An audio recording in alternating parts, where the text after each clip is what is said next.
Number question पे त्रिकोणमिति चल रहा है कक्षा 10 का। कह रहा है कि एक अपूर्ण मंदिर के आधार से 30 मीटर दूर स्थित किसी बिंदु से उसके शिखर का उन्नयन को 30 अंश है।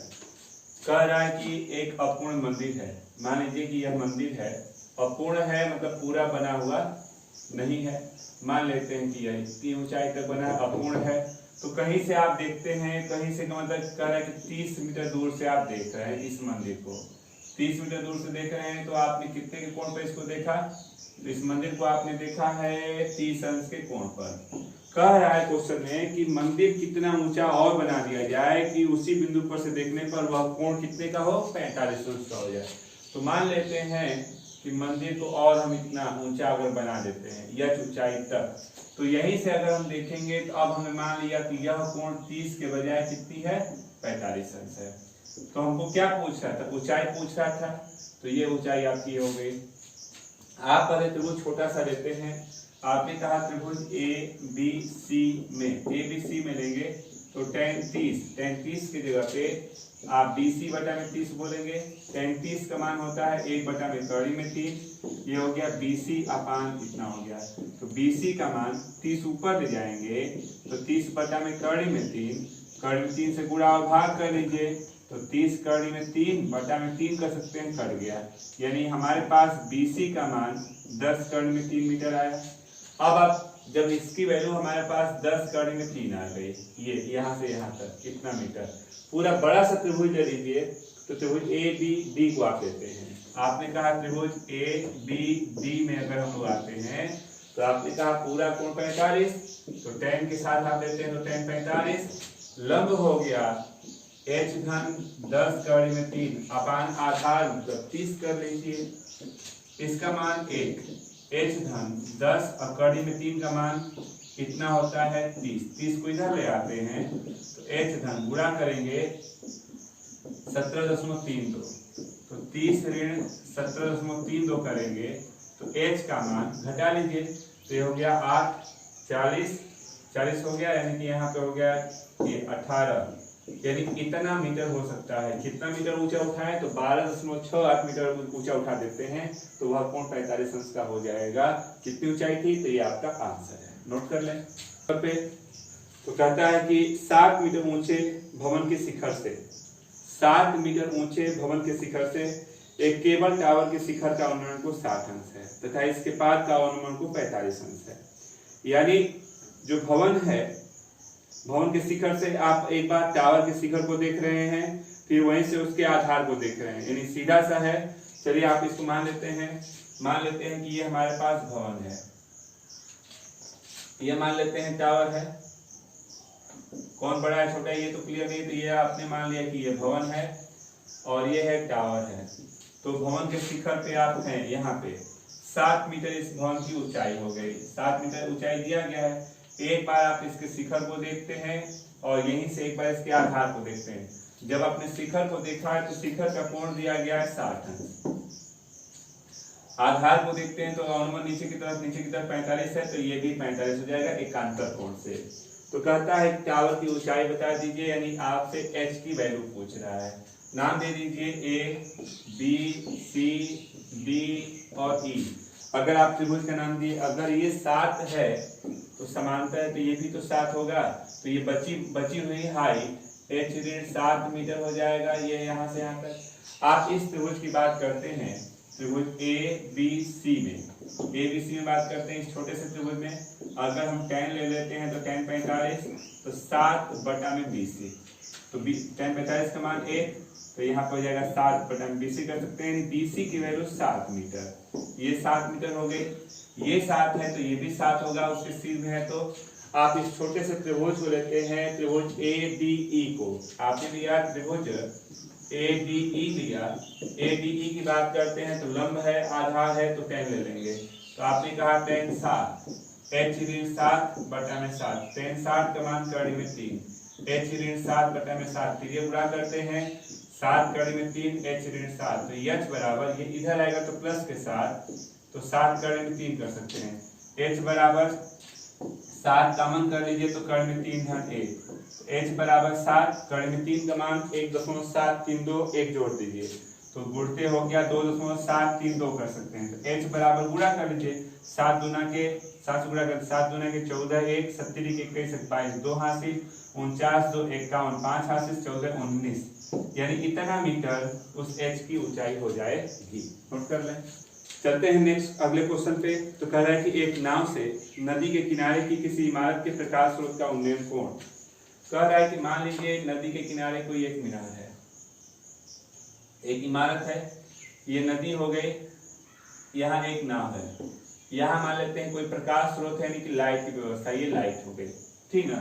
तो कह रहा है कि प्रकाश यहाँ नाव से जब हम उसको देख रहे हैं तो प्रकाश कितने के कोण पर दिखा, 30 अंश के कोण पर दिखा। 4 मिनट के बाद नाव चल रही है, 4 मिनट के बाद मान लीजिए आप यहाँ आते हैं, आपको लगा वहां जाने में कितना समय, 4 मिनट का समय लगा, आप यहाँ आ गए। जब यहाँ से आप इस प्रकाश स्रोत को देख रहे हैं तो यह कोण 60 हो गया। तो कहता है कि बताइए यहाँ से यहाँ किनारे जाने में उस नाव को कुल कितना समय लगेगा। तो नाम दे देते हैं आप A, B, C और D।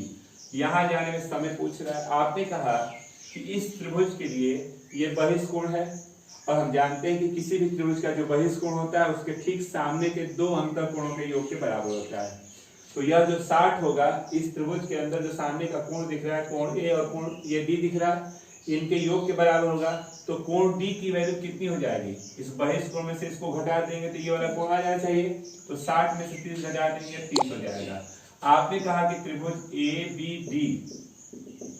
ABD इस त्रिभुज को देखते हैं तो कोण A और कोण D बराबर है। कोण A बराबर कोण D बराबर 30 अंश। हम जानते हैं किसी भी त्रिभुज में अगर दो कोण बराबर होते हैं तो उनके आमने सामने की भुजाएं भी बराबर होती हैं। तो कोण A के सामने एक भुजा BD दिख रही है, कोण D के सामने एक भुजा AB दिख रही है। कोण की प्रॉपर्टी से हमको मिला क्या, AB बराबर BD, इसकी भुजाएं क्या हो गई, बराबर हो गई। अब हम इस त्रिभुज की बात करें तो यह तो 90 अंश है, 90 60 150। इस त्रिभुज में बात करेंगे तो तीनों कोणों का योग 180 अंश होता है। तो 150 को घटा देंगे तो तीसरा कोण आ जाएगा। 180 में से 150, 180 में से दो कोणों को घटा देंगे तो तीसरा आ जाएगा ना। तो ये हो गया 90 और 60 150 अंश हो गया। 180 में से 150 घटा देंगे तो ये कोण कितना हुआ, 30 अंश हो गया।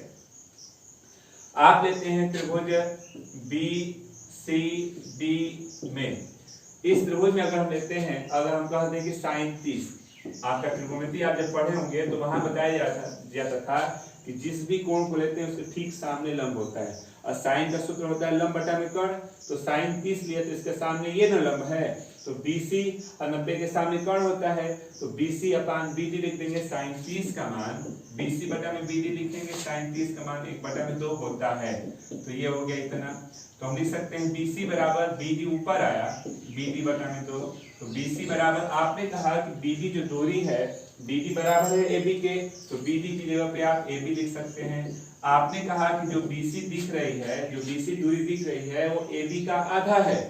अब A से B को चलने में 4 मिनट लगता है, तो 4 का आधा कितना हो जाएगा, 2 मिनट हो सकता है। तो 4 बटा में 2 कर दीजिए, यानी आपको किनारे जाने में, B से C तक जाने में कितना समय लगेगा, 2 मिनट लगेगा। ये आंसर हम कर लें। करते हैं क्वेश्चन नंबर 16 की। तो 16 में दिया गया कि भूमि के एक बिंदु से 20 मीटर ऊंचे भवन के शिखर पर लगी एक संचार मीनार के तल और शिखर के अनुमान कोण। कह रहा है कि भूमि के एक बिंदु से 20 मीटर ऊंचे भवन के शिखर, कह रहा है कि एक भवन हो गया आपके पास। कह रहा है क्वेश्चन में एक भवन है, भवन की ऊंचाई दे दिया गया है, कह रहा है 20 मीटर ऊंचा भवन है। इसी पर एक कोई टावर लगा हुआ है। मान लीजिए कि यह एक टावर है जो संचार माध्यम का है, जैसे मोबाइल का टावर हो गया। कहीं से कहीं कितनी दूर से किसी कोई दूरी दी गई है, आप कहीं से आप इसको देख रहे हैं। किसको देख रहे हैं देखिएगा। तो कह रहे हैं संचार मीनार के तल मतलब आधार जहां वो है। आपने पहले तल को देखा, फिर इसके शिखर को देखा। तल और शिखर के उन्नयन कोण क्रमशः 45 और 60 है। ये 45 है पहले तल वाला, और पूरा का पूरा कितना है, 60 है। तो कहता है कि बताइए मीनार की ऊंचाई कितनी थी, यानी जो टावर दिया गया इसकी ऊंचाई पूछ रहा है, आपने मान दिया ये थी। नाम दे देते हैं A, B, C और D। अगर हम इस छोटे से त्रिभुज की बात करें, त्रिभुज ए बी सी में, तो आपने कहा कि अगर छोटे से त्रिभुज के लिए कोण 45 अंश है, तो कोण 45 बराबर 20 बटा में आधार ए बी ले लेंगे, तो tan 45 का मान 1, 20 बटा में ए बी, तिर्यक गुणा करेंगे, ए बी बराबर 20 मीटर हो जाएगा, ये हो गया 20 मीटर। बड़े से त्रिभुज की बात करते हैं, तो आपने कहा त्रिभुज ए बी डी में, ए बी डी में अगर आते हैं तो पूरा बड़ा वाला कोण tan 60 दिख रहा है, तो आपने कहा tan 60 पूरी हाइट दिख रही है h धन 20 बटा में आधार कितना है 20 है, इसका मान कड़ी में 3, h धन 20 बटा में 20, तिर्यक गुणा करते हैं तो 20 कड़ी में 3 h धन 20 को इधर ले आइए तो 20 करेंगे तो कड़ी में 3 का मान हो गया, इधर आके ये 1 हो गया, ये h बराबर 20 और कड़ी में 3 का मान 1.732 ऋण 1, h बराबर 20.732 गुणा कर लेते हैं तो 0, 2 दूना के 4, 6 और 14, 3 स्थान पे दशमलव, यानी उस टावर की हाइट कितनी है तो 14.640 मीटर। नोट कर ले।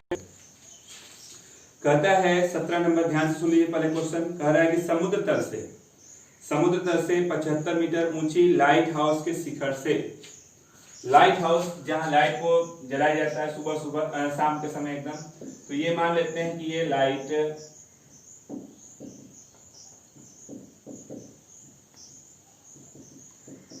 हाउस हो गया, यहाँ ये लाइट मान लीजिए जलती है बड़ी सी, ऐसे घूमती हुई जो लाइट हाउस होती है, ये लाइट हाउस हो गई। इसकी हाइट दी गई है कितना 75 मीटर, ठीक ना। 2 समुद्री जहाजों के, समुद्र है किनारे में, एक ये जहाज हो गई मान लीजिए, एक ये जहाज हो गई, ऊपर से जहां लाइट जहां से चमकती है वहां से दोनों के अनुमान कोण, अनुमान मतलब ऊपर से आप नीचे देख रहे हैं, तो नाव को देखेंगे तो नीचे ही देख रहे हैं, अनुमान कोण कम से कम 30 और 45 अंश का है, यानी आप पहली नाव को देखा फिर दूसरी नाव को देखा, जो दूर होता है उसका कोण कम होता है, तो 45-30 में जो जितना नजदीक जाएंगे बढ़ते जाएगा, तो 45-30 में दूर 30 हो जाएगा, नजदीक वाला 45 अंश हो जाएगा, ये कोण हो गया। यदि लाइट हाउस के एक ही ओर एक जहाज दूसरे जहाज के ठीक पीछे हो, तो एक ही ओर दोनों जहाजों को बनाया ही गया, एक ही ओर, दोनों तरफ नहीं है, तो कहता है दोनों जहाजों के बीच की दूरी क्या कीजिए। आपको इनके बीच की दूरी यानी x पूछ रहा है, मान लेते हैं अगर x है तो a b c और d मान लेते हैं, और इसको हम y मान लेते हैं। अगर हम पहले छोटा सा त्रिभुज लेकर के y निकाल लें और फिर बड़ा सा त्रिभुज लेकर जब सॉल्व करेंगे तो x ऐसे ही आ जाएगा, तो आप छोटा सा त्रिभुज लेते हैं। त्रिभुज b c d में अगर हम लोग आते हैं, लंब आधार मतलब tan ले लीजिए, तो tan 45 75 बटा में y कर लेंगे, tan 45 का मान 1, 75 बटा में y कर लेंगे, y का मान कितना हुआ 75 हो गया। अब आप बड़ा सा त्रिभुज लेते हैं, कौन सा, तो त्रिभुज ACD में अगर त्रिभुज ACD लेते हैं पूरा कोण 30 है, तो आपने कहा tan 30 की जगह पे आप कर सकते हैं 75 और बटा में आधार यानी x धन y, इसका मान 1 बटा में कड़ी में 3, ये हो गया 75, x निकालना है और y का मान 75, तिर्यक गुणा करते हैं 75 कड़ी में 3, x धन 75 कर दीजिए, 75 को इधर ले आएंगे, x का मान 75 कामन कर दीजिए, कड़ी में 3 ऋण 1, आप चाहें तो आप यहाँ भी छोड़ सकते हैं, अगर एक रेट हल करना हो तो इसका मान 1.732 होता है, घटा देंगे 0.732 बचेगा, 0.732 में 75 का गुणा कर देंगे तो उतना मीटर हो जाएगा, आप यहाँ भी छोड़ सकते हैं। नोट कर लें। बात करते हैं क्वेश्चन नंबर 18 की। कह रहा है कि एक पेडस्टल के शिखर पर, मतलब जो एक धरातल जो बेस नींव बनाई जाती है हम उसको बोल सकते हैं, के शिखर पर एक 1.6 मीटर ऊंची मूर्ति है। कह रहा है कि जैसे चबूतरा जिसको बोल सकते हैं, एक ऐसा कुछ पेडस्टल है चबूतरा, और इस पर एक मान लेते हैं कोई मूर्ति हो गई, ये मान लेते हैं कि ये क्या है, ये कोई मूर्ति है जो इस पे रखा गया है, ठीक ना। तो ये कोई मूर्ति हो गई, मूर्ति की हाइट 1.6 मीटर दिया गया है, ये मूर्ति की हाइट हो गई 1.6 मीटर।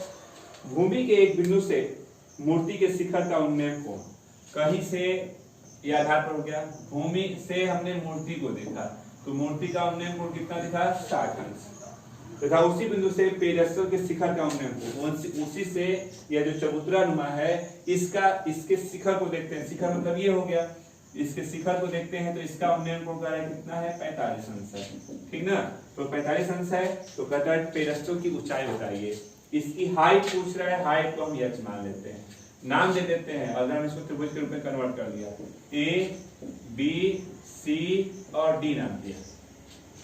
पहले अगर हम छोटा सा त्रिभुज लेते हैं, त्रिभुज A B C में, तो हमने कहा tan 45 कितना, h बटा में AP ले लीजिए। tan 45 का मान 1, h अपान AB। AB की जगह पे h आ गया, इक्वेशन फर्स्ट कर लें। बड़ा सा त्रिभुज लेते हैं तो त्रिभुज का नाम ABD रखा आपने, बड़ा बड़ा। तो आपने कहा पूरा कोण 60 है, तो आपने कह दिया कि tan 60, पूरी हाइट हो गई 1.6 धन h, 1.6 धन h, अपान आधार मतलब AB और AB बराबर h है, तो h कर लीजिए।